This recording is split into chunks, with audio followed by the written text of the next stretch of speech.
Halo, selamat pagi teman-teman. Nama saya Axel Novandra, biasa dipanggil Excel. Saya dari jurusan Business Creation, angkatan B24.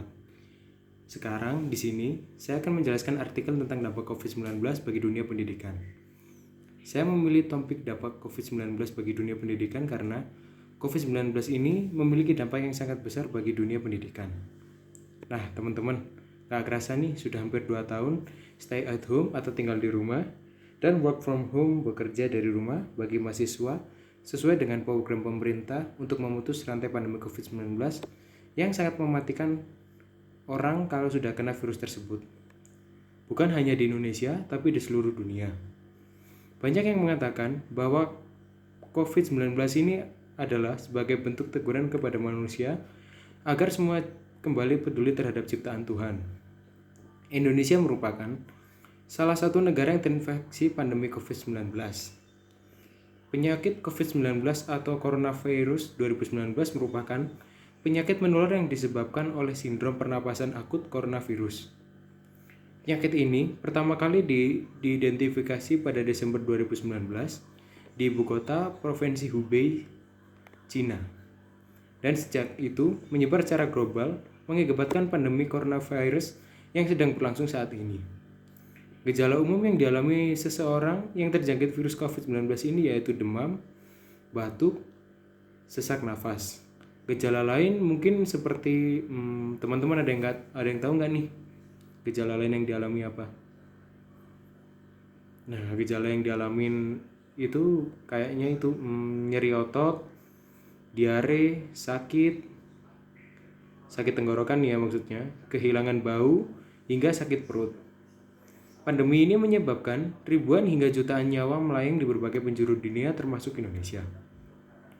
Pemerintah tengah menyiapkan aturan karantina wilayah atau lockdown untuk memutuskan mata rantai penyebaran virus corona atau COVID-19. Karantina atau lockdown ini bertujuan untuk membatasi perpindahan orang, membatasi kerumunan, serta membatasi gerakan orang demi keselamatan bersama. Dengan adanya virus ini, aktivitas masyarakat di berbagai negara menjadi terganggu sehingga membuat masyarakat dunia harus tetap diam di rumah untuk memutus mata rantai virus corona agar tidak semakin menyebar. Selain dunia pendidikan, dunia perekonomian di berbagai dunia juga mengalami penurunan karena adanya virus ini. Virus COVID-19 atau virus corona ini membuat dan menimbulkan hal buruk di setiap bidang, khususnya dunia pendidikan. Sebagaimana kita sendiri sebagai mahasiswa, awalnya menjalani kegiatan perkuliahan secara tatap muka, beradaptasi dengan pembelajaran secara online atau daring. Dengan menggunakan sistem pembelajaran secara daring ini, terkadang muncul berbagai masalah yang dihadapi oleh mahasiswa atau dosen. Teman-teman lainnya juga ngalamin yang sama kan? Contohnya itu kayak materi perkuliahan yang belum selesai disampaikan oleh dosen, kemudian dosen mengganti dengan tugas. Hal tersebut menjadi keluhan bagi siswa karena tugas yang diberikan oleh guru lebih banyak.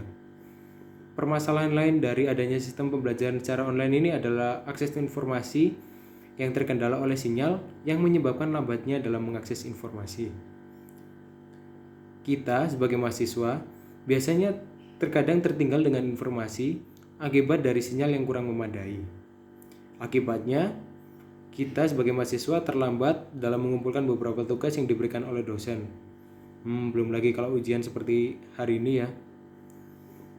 Belum lagi bagi dosen yang memeriksa banyak tugas yang telah diberikan kepada siswa, membuat ruang penyimpanan HP mereka atau laptop semakin terbatas. Penerapan pembelajaran online juga membuat pendidik berpikir kembali mengenai model dan metode pembelajaran yang digunakan. Yang awalnya dosen udah nyiapin banyak materi, terus kemudian harus ganti model pembelajaran tersebut kayaknya ya, maksudnya ini. Di balik masalah dan keluhan tersebut, ternyata juga terdapat berbagai hikmah bagi pendidikan di Indonesia. Di antaranya yaitu mahasiswa dan dosen dapat menguasai teknologi untuk menunjang pembelajaran secara online di dunia yang semakin canggih ini. Dosen maupun mahasiswa dituntut agar memiliki kemampuan dalam bidang teknologi pembelajaran. Penguasaan dosen maupun mahasiswa terhadap teknologi pembelajaran yang sangat bervariasi menjadi tantangan sendiri bagi mereka. Dengan adanya kebijakan bekerja dari rumah dan mempercepat mereka untuk menguasai teknologi pembelajaran digital sebagai suatu kebutuhan bagi mereka. Tuntutan kebutuhan tersebut membuat mereka dapat mengetahui media online yang dapat menunjang sebagai pengganti pembelajaran di kelas secara langsung tanpa mengurangi kualitas materi pembelajaran dan target pencapaian dalam pembelajaran. Berbagai media pembelajaran jarak jauh pun dicoba dan digunakan.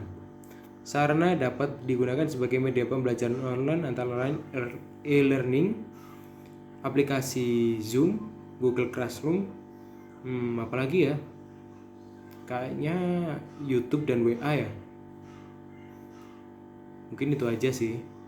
Sarana-sarana tersebut dapat digunakan secara maksimal sebagai media dalam melangsungkan pembelajaran seperti kelas.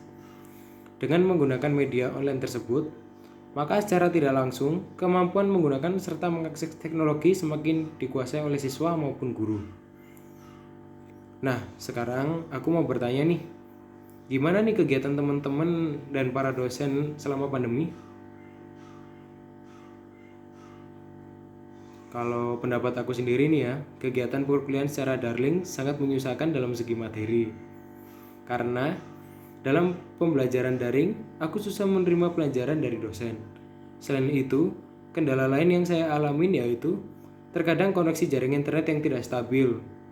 Apalagi banyak yang pakai itu di rumah. Wifi-nya cuma satu. Di segi lain, saya sendiri tidak suka pembelajaran daring karena tidak bisa bertemu dengan teman-teman.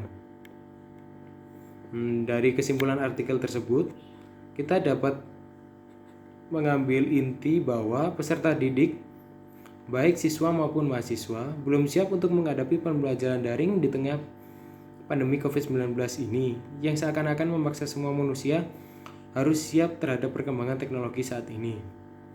Sisi positif dari kebijakan pembelajaran daring ini yaitu seperti adanya percepatan agar masyarakat lebih cepat maju dengan teknologi internet sekarang. Misalnya dengan belanja dengan sistem online lebih disukai oleh masyarakat dan mengurangi waktu biaya transport. Apalagi masa COVID-19 yang virusnya cepat menyebar nih teman-teman. Karena lebih aman dan sehat. Kita harapkan semoga pandemi COVID lekas berakhir, semua warga bangsa Indonesia dan proses kehidupan dapat berjalan normal kembali dengan menciptakan manusia baru yang memiliki pola pikir positif yang syarat solidaritas nasional. Sekian materi presentasi akademik tentang dampak virus corona atau COVID-19 bagi dunia pendidikan yang saya sampaikan. Lebih kurangnya, maaf dan terima kasih.